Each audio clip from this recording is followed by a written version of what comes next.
What's up, y'all? It's your boy Jay Calderon, Stand Clear Entertainment, and we're about to get into this week's boxing talk. We're going to talk about Gennady Golovkin, aka Triple G. There has been so much talk on the internet about Triple G. A lot of people are spreading a lot of hate for this man. I do not know why they have so much hate for this man. They're calling him a hype job. They're calling him a bum. He hasn't fought anybody. Listen. This guy has been world champion for 5 years now. He has about 13 to 14 title defenses. He's already surpassed Marvin Hagler for title defenses. He's already tied Carlos Monsoon for title defenses. This guy was an outstanding amateur, and he is a guy that is super exciting. This guy comes to fight. This guy loves to go toe-to-toe. He's a knockout puncher. He has the highest knockout ratio, over 90% in middleweight history. Why would you have so much hate for this guy? This guy is entertaining, all right? And he's a pretty decent boxer. He knows how to cut off the ring. He gives excellent body work. And I first saw Triple G on YouTube when in the amateurs, he fought Lucien Bute. Now, Lucien Bute at the time was the super middleweight champion. And I first saw him about 2010 when I saw the video of Triple G knocking out Lucien Bute with headgear on. And I was very impressed. And I said, this guy has tremendous punching power. So I started Googling him and watching him on YouTube. And I started seeing his fights. Most of his fights are in Germany. And I saw him win his first world title in 2010, the WBA title.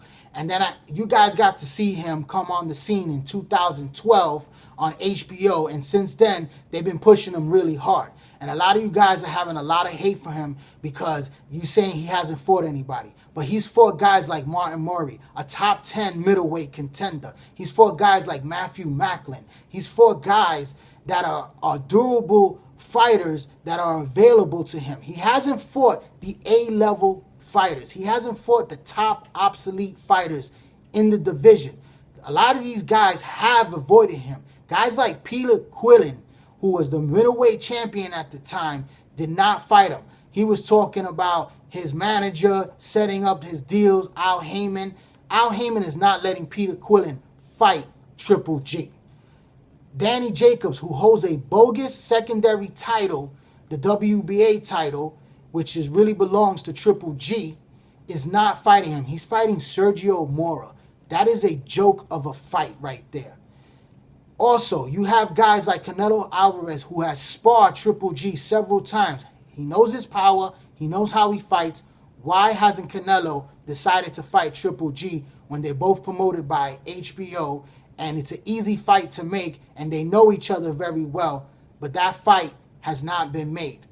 Why has Miguel Cotto, who Triple G basically stalks at all of his fights, he looks like Mr. T from Rocky, stalking Cotto at all his fights from ringside, and Freddie Roach has been to Triple G's fights looking like Mickey, Rocky's trainer from the movie, at the fights for Gennady Golovkin. And he's watching him and scouting him and everything. And he knows that this guy is no joke. And they are talking about other fights. Now, we know Canelo versus Cotto is on.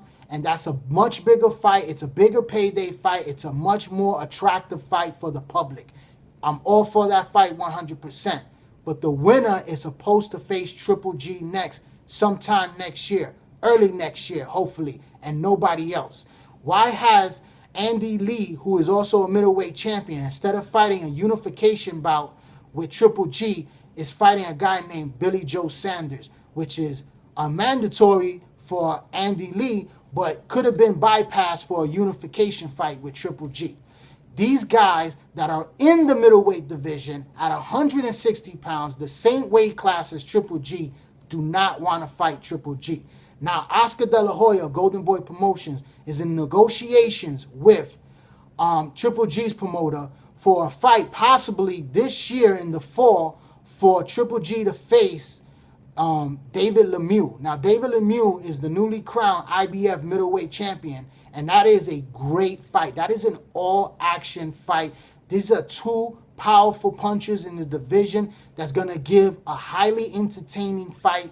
It's a must-see fight, and I'm all for watching this fight. Triple G has become a growing popular fighter in the United States. He put 8,000 in Madison Square Garden. For a guy that's fought in Germany for so many years, has come to the United States, has gone to the West Coast now and put 12,000 fans in attendance, and 1.3 million viewers have watched him on HBO, and his fan base has grown. Why are these people hating on this man? Because he's becoming so popular now. He's so exciting, and he gives you knockouts. He cuts off the ring. He goes to the body attack. I mean, this guy gives you the best, and he wants to fight the best. But these guys are saying he's too much of a risk and not enough reward. Now, Andre Ward is the king of the super middleweight division, and he is said to be willing to fight Triple G this year. Now, Triple G responded by saying, I will fight Andre Ward at a catch weight of 164 pounds. I'll meet him halfway. I fight at 160. He fights at 168. Let's go 50-50 on the weight and 50-50 on the money. Andre Ward hasn't fought in almost 2 years, and he just fought recently last month against a very soft opponent. Understandable. He hasn't fought in so long. He needed to get the ring rust off. Now he's ready for the big fights. He's saying, let's do Triple G. But just like he did to Chad Dawson when Chad Dawson was the light heavyweight champion at 175 pounds, he made Chad Dawson come down to 168 to face him. And we saw what he did to Chad Dawson. So Golovkin, Triple G, is doing the same thing. He's saying, let's fight at a catch weight. Miguel Cotto did it. Floyd Mayweather has done it. Manny Pacquiao has done it. Danny Garcia has done it. Amir Khan has done it. Everyone in boxing is doing it today. So why not? You know, Triple G reminds me of the guy right here behind me, Constant Sue. He was an outstanding amateur that became a world champion, became the undisputed champion in his division at 140 pounds, junior welterweight division. He was a knockout puncher and a very good boxer that cut off the ring and stalked his opponents. And he was famous for the fight with Zab Judah, the other man that's in the cover, when Zab Judah was undefeated and the IBF champion.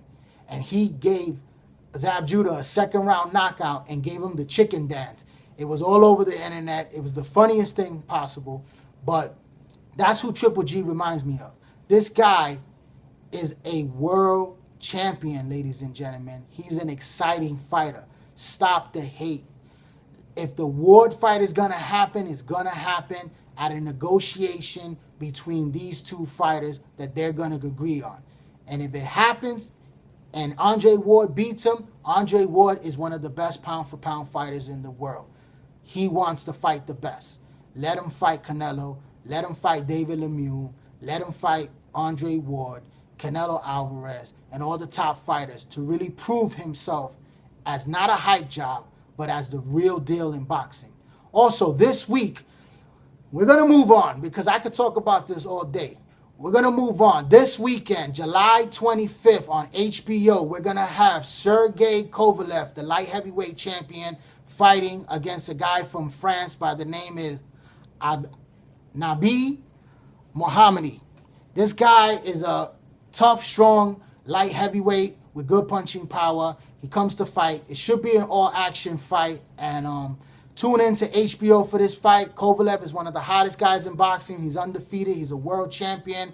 He put on a great performance against Bernard Hopkins and against Jean Pascal, who's also fighting on the undercard against a gentleman by the name of Gonzalez from Miami. So watch the fight. It's going to be an all-action fight. Kovalev brings you nothing but knockouts, and it should be very exciting. We're going to sign off right now.